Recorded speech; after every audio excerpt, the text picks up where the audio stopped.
Hello नमस्कार दोस्तों, welcome back to my YouTube channel Rekha classes. तो दोस्तों, जैसे हमने अपनी क्लासेस को कंटिन्यू किया था, उसी में आज आप लोगों के सामने जो है नेक्स्ट सब्जेक्ट यानी कि फिजिकल साइंस से रिलेटेड आप लोगों के पास जो है वो सब्जेक्ट जो है वो मेडिकल और नॉन मेडिकल में जो है वो देखने को मिलता है। तो आज हम जो है वो टीचिंग ऑफ फिजिकल साइंस से रिलेटेड कुछ इंपॉर्टेंट क्वेश्चंस और पीवाई क्वेश्चंस को जो है वो यहाँ पर डिस्कस करेंगे।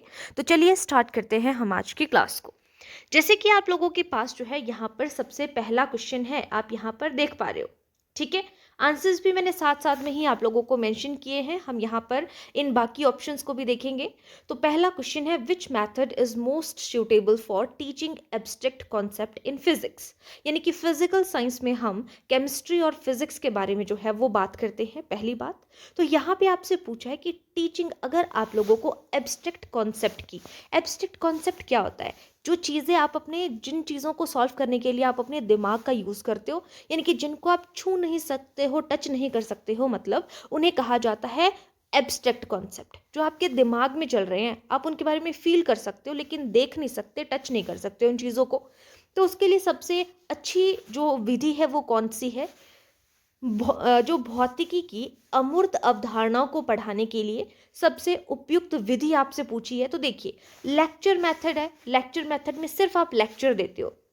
ठीक है, डेमोन्स्ट्रेटिव मेथड है। तो डेमोन्स्ट्रेटिव में डेमोन्स्ट्रेशन दी जाती है, यानी कि आपको पता है जब आपके कोई टीचर है, आप कहीं पर अपॉइंट करे हो किसी को, तो डेमो लेक्चर देखा जाता है। या आप जो है वो कई बार कहीं पर भी पढ़ रहे हो तो बोला जाता है ना, इस चीज़ का डेमो आपको देना है या आपको ये चीज़ करनी है, तो वो डेमोन्स्ट्रेशन होती है। ठीक है, ह्यूरिस्टिक मेथड का मतलब है खोज करना, यानी कि ह्यूरिस्को वर्ड से बना हुआ है जिसका मतलब होता है खोज करना।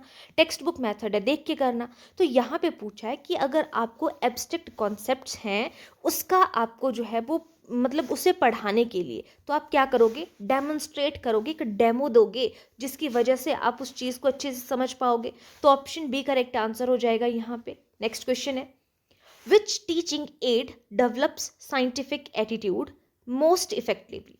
अब जो साइंटिफिक यहाँ पर एटीट्यूड है, उसका मतलब है वैज्ञानिक दृष्टिकोण। तो कौन सा शिक्षण सहायक वैज्ञानिक दृष्टिकोण का विकास करता है? क्या ब्लैक बोर्ड से साइंटिफिक एटीट्यूड आ सकता है? साइंटिफिक एटीट्यूड का मतलब क्या है? ऐसी चीज़ जिससे हम जो है वो उसको प्रूफ पर जाते हैं कि ये चीज़ ऐसे हुई है, कुछ ना कुछ इसके पीछे फैक्ट है, कोई ना कोई इसके पीछे जो है वो रूल है, ऐसा हम कहते हैं, वो है साइंटिफिक एटीट्यूड। तो ब्लैक बोर्ड से, चार्ट से, लेबोरेटरी वर्क से या टेक्स्ट बुक से? तो करेक्ट आंसर होगा ऑप्शन सी, यानी कि जो लेबोरेटरी वर्क है, अगर लैब में काम कर रहे हैं तो वहाँ पे उस चीज़ से कोई ना कोई रिजल्ट निकलेगा, यानी कि उसकी वजह से कोई साइंटिफिक एटीट्यूड आएगा, यानी कि कोई ना कोई रीज़न होगा उस चीज़ के पीछे अगर वो काम हो रहा है। ठीक है, ऑप्शन सी करेक्ट आंसर है। अब आपने जो है, जिस टाइम पे आप लोगों ने एग्जाम दिए होंगे, वहाँ पे आपने ब्लूम्स की टेक्सोनॉमी भी पढ़ी होगी, है ना? तो यहाँ पे पूछा है, पहली बात आपको यहाँ पर पता होना चाहिए क्वेश्चन नंबर 3 में, कि यहाँ पे तो आपसे पूछा है कि Bloom's taxonomy belongs to which domain. जो ब्लूम्स की टेक्सोनॉमी है वो किस क्षेत्र से संबंधित है? कॉग्निटिव डोमेन से। कॉग्निटिव का मतलब होता है संज्ञानात्मक, अफेक्टिव का मतलब होता है भावात्मक, और साइकोमोटर का मतलब होता है हमारा गत्तिक। ठीक है, तो यहाँ पर गत्यात्मक भी आप इसको बोल सकते हो। तो ब्लूम्स की टेक्सोनॉमी में कितने डोमेन्स हैं हमारे पास? तो 3 डोमेन्स आते हैं, और वो कौन कौन से हैं? कॉग्निटिव, अफेक्टिव और साइकोमोटर। तो ऑल ऑफ दीज यहाँ पर करेक्ट आंसर हो जाएगा।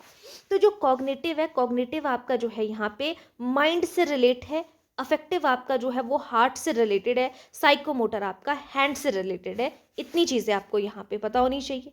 ठीक है, नेक्स्ट क्वेश्चन है, which evaluation is done during teaching learning process. जब आप लर्निंग करवा रहे हो, टीचिंग लर्निंग प्रोसेस आपकी चली हुई है, शिक्षण अधिगम प्रक्रिया चली हुई है, तो उसके दौरान किया जाने वाला मूल्यांकन, जब आप जो है वो पढ़ रहे हो, मतलब एक पूरी कक्ष की हम बात कर रहे हैं, जब आप किसी को पढ़ा भी रहे हो और सामने वाला पढ़ रहा है, ठीक है, तो जब वो जो आपकी शिक्षण और अधिगम की प्रक्रिया है, उसके दौरान, उसके ड्यूरिंग आप कोई काम कर रहे हो, है ना, तो उसमें मूल्यांकन कर रहे हो, आप इवेलुएट कर रहे हो किसी को, तो उसको कौन सी इवेलुएशन कहा जाता है?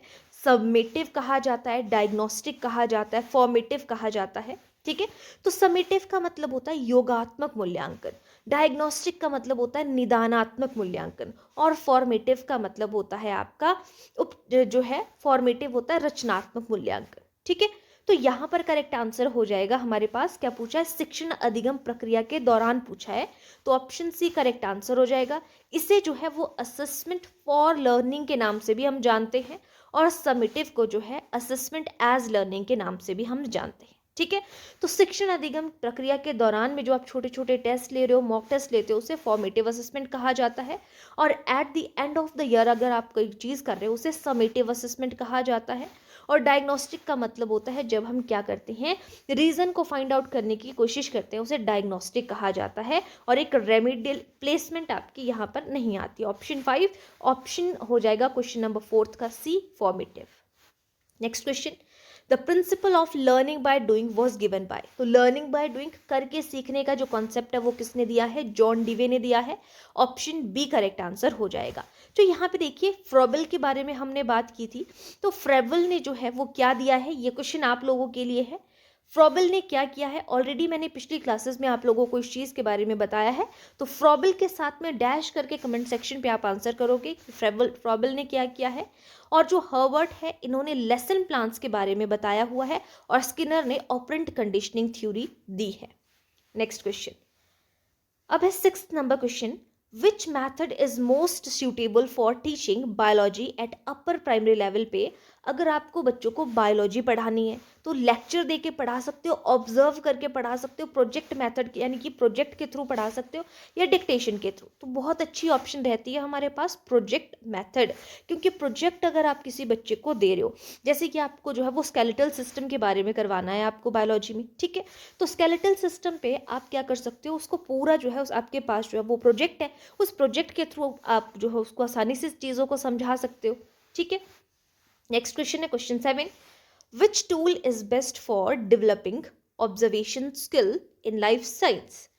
जीवन विज्ञान में, यानी कि जीव विज्ञान या जीवन विज्ञान हम इसे कहते हैं, इसमें अवलोकन कौशल विकसित करने के लिए सर्वोत्तम उपकरण कौन सा है। आपको ऑब्जर्वेशन स्किल जो है दिखानी है, तो माइक्रोस्कोप के थ्रू, आप माइक्रोस्कोप के थ्रू जो है उसको कुछ चीज़ें सिखा रहे हो, उसके थ्रू ऑब्जर्व कर रहा है बच्चा, चार्ट के थ्रू, ग्लोब के थ्रू, मैप के थ्रू, तो करेक्ट आंसर होगा microscope, option A correct answer हो जाएगा।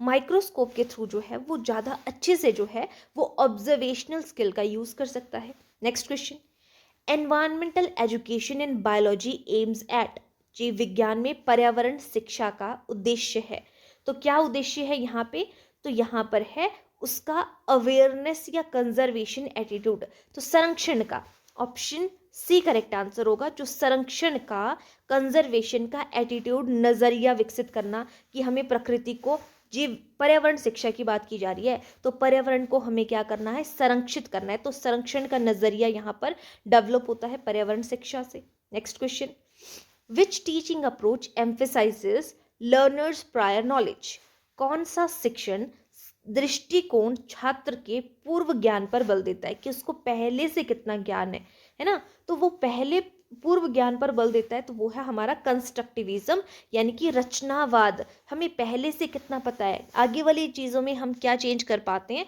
उसे हम क्या कहेंगे, कंस्ट्रक्टिविज्म कहा जाएगा। ठीक है, हमारे पास जो है वो 2 कंस्ट्रक्टिविस्ट के बारे में हमने पढ़ा है, जीन पियाजे हमारे रेडिकल कंस्ट्रक्टिविस्ट हैं, और लेव वेगोत्स्की हमारे सोशल कंस्ट्रक्टिविस्ट हैं, और नॉम चॉम्स्की नेटिविस्ट हैं, प्रकृतिवादी हैं यानी कि।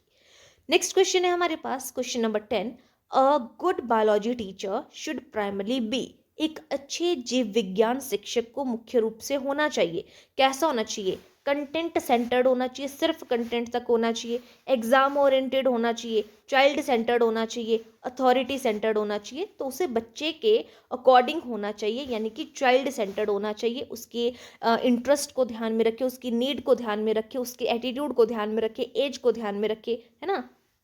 नेक्स्ट क्वेश्चन है सीसीई के बारे में भी आपने पढ़ा होगा, कॉन्टिन्यूस एंड कॉम्प्रिहेंसिव इवैल्यूएशन, ये किस चीज़ के ऊपर फोकस करती है, तो ये बच्चे के सर्वांगीण विकास पर फोकस करती है, यानी कि होलिस्टिक डेवलपमेंट पर फोकस करेगी, ऑप्शन सी करेक्ट आंसर हो जाएगा। नेक्स्ट क्वेश्चन की तरफ चलेंगे, which strategy develops critical thinking in science, अगर आपको विज्ञान में क्रिटिकल थिंकिंग को कहेंगे आलोचनात्मक चिंतन, तो आलोचनात्मक चिंतन विकसित करना है तो उसकी कौन सी स्ट्रेटजी है, कौन सी रणनीति है, ड्रिल के थ्रू यानी कि अभ्यास के थ्रू पैदा कर सकते हैं।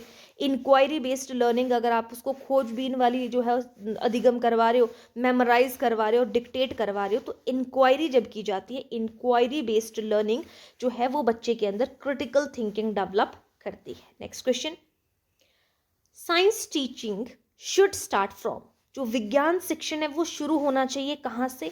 जो चीज़ें आप जानते हो वहाँ से, जो नहीं जानते हो, या जो चीज़ें आप देख नहीं सकते हो, अब्स्ट्रैक्ट है, उनसे, मतलब अमूर्त से मूर्त की तरफ, या कॉम्प्लेक्स टू सिंपल कि पहले कठिन चीज़ें फिर सिंपल, या थ्योरी टू प्रैक्टिस कि पहले थ्योरी फिर प्रैक्टिस। तो करेक्ट आंसर होगा नोन टू अननोन, यानी कि जिन चीज़ों को आप पहले जानते हो, पहले आप उन चीज़ों को से पढ़ना शुरू करोगे, फिर आप जो है वो अननोन की तरफ मूव करोगे। और हमारा सेकेंड लास्ट क्वेश्चन है, विच assessment tool measures practical skills? अगर आपको प्रैक्टिकल स्किल्स को मेजर करना है, जिसे व्यावहारिक कौशल कहा जाता है, तो आपके व्यवहारिक कौशल मापने का उपकरण है रिटन टेस्ट आप लोगे, ओरल टेस्ट लोगे, ऑब्जर्वेशन शेड्यूल बनाओगे, ऑब्जेक्टिव टेस्ट लोगे। तो प्रैक्टिकल स्किल्स को मेजर करने के लिए आप क्या करोगे? ऑब्जर्व करोगे उसे, ऑब्जर्वेशन शेड्यूल, अवलोकनात्मक सूची आप यहाँ पर बनाओगे। और आज का last question, NEP 2020 emphasises science learning through, किसके थ्रू होनी चाहिए साइंस लर्निंग? रोट लर्निंग यानी कि रटने वाला लर्निंग होनी चाहिए, कॉम्पिटेंसी बेस्ड लर्निंग होनी चाहिए, आपकी क्षमता पर आधारित यानी कि एग्जाम ओरिएंटेड होनी चाहिए, या फिर टीचर सेंटर्ड होनी चाहिए? तो करेक्ट आंसर होगा कि बच्चे की कॉम्पिटेंसी के ऊपर बेस्ड होनी चाहिए, ऑप्शन बी करेक्ट आंसर हो जाएगा यहाँ पे। ठीक है, तो ये सारी चीज़ें आप लोगों को यहाँ पे याद रखनी है। जो इंपॉर्टेंट क्वेश्चंस आपके जो है वो फिजिकल साइंस से related, teaching of physical science से रिलेटेड बन सकते थे, वो मैंने यहाँ पे आप लोगों को बता दिया। ठीक है, बाकी इसी से ऐसे ही क्वेश्चंस जो है, जो इंपॉर्टेंट क्वेश्चंस हैं, इनके हम ज़्यादा नंबरिंग पे नहीं जाएंगे, 50 100 पे। जो इंपॉर्टेंट थे वो मैंने आप लोगों को करवा दिए। यहाँ से आपको आइडिया लग जाएगा कि किस तरीके के क्वेश्चंस जो है आपके पेपर में पूछे जाते हैं। ठीक है, बाकी आपको पता है कि एग्ज़ाम सभी के लिए जो है ये अभी न्यू तरीके से देखने को मिल रहा है। तो जैसे ही एग्ज़ाम होता है और मुझे कहीं से इस चीज़ के बारे में भी पता चलता है कि किस तरीके के उस पर, तो थोड़ा सा चेंज भी मैं लाऊंगी। जैसे कि 15 और 16 17 को पेपर है, तो यही चीज़ जो है वो नॉन मेडिकल वाले स्टूडेंट्स के लिए और ज़्यादा ईजी हो जाएगी। मेडिकल वाले स्टूडेंट का एग्ज़ाम पहले है, नॉन मेडिकल वालों का अभी डेट नहीं आई है, उनकी बाद में होगी, है ना, आई है बट कुछ देर दिन बाद है उनका पेपर मतलब। तो मेडिकल वाले से आइडिया लग जाएगा कि साइकोलॉजी का किस तरीके से क्या उन्होंने किया है, उस तरीके से थोड़ा सा फिर हम स्ट्रैटेजी को चेंज करेंगे अगर हमें चेंज करने की ज़रूरत होगी। बाकी अभी जो आप लोगों के सब्जेक्ट्स मेंशन किए हुए हैं, मैं उन्हीं सब्जेक्ट्स के ऊपर आप लोगों को जो भी PYQs है, इंपॉर्टेंट क्वेश्चंस बन सकते हैं, वो मैं यहाँ पे आप लोगों को करवा रही हूँ। ठीक है, तो इतना ही आज के लिए, थैंक यू।